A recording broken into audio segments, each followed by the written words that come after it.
ಮೊದಲನೇದಾಗಿ ಕರ್ನಾಟಕ ಗಜಲ್ ಅಕಾಡೆಮಿಗೆ ನನ್ನ ಮನಪೂರ್ವಕವಾದಂತಹ ಅಭಿನಂದನೆಗಳು.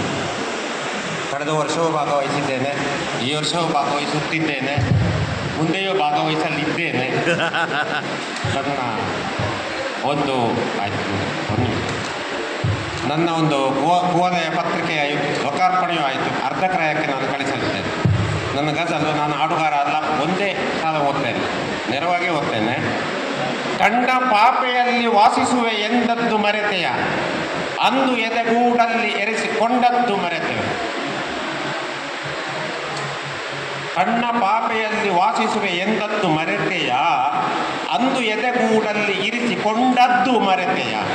ನೆರಳು ಸಂಗವ ಬಿಡುವುದೇ ತನು ಬಿಸಿಲಿನಲ್ಲಿರಲು, ಅಂಟಿಕೊಂಡಿಹ ಭದ್ರ ಕೊಂಡಿಯಾಗಿದ್ದು ಮರೆತೆಯ.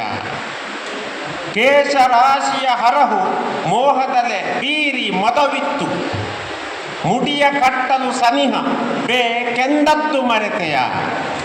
ಹಾಲ್ತೇನು ಇದ್ದಂತೆ ಇಲ್ಲದಿರೆ ಬಲು ಚಿಂತೆ ಅಲ್ಲವೇನು, ನೆಲವ ಕಾಲಲ್ಲಿ ಕೆರೆದು ಮಾತಿರದೆ ನಾಚಿದ್ದು ಮರೆತೆಯ. ಉಗುರಿಗೂ ನೋವಾಗಬಹುದೆಂಬ ಕಾಳಜಿ ಇತ್ತಲ್ಲ, ನೆರಳಲು ಕೊಡೆ ಹಿಡಿದು ನಡೆದದ್ದು ಮರೆತೆಯ.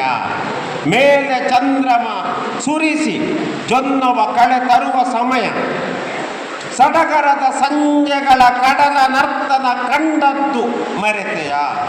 ಇರುವುದೇತಕ್ಕೆ ಹೀಗೆ ಒಂಟಿ ಕಂಬದ ಹಾಗೆ ಸುಜ್ಞಾನಿ ಹೇಳು, ಕರಕ್ಕೆ ಕರ ಸೇರಿಸುತ್ತ ನಲಿದು ಚಪ್ಪಾಳೆ ತಟ್ಟಿದ್ದು ಮರೆತೆಯ.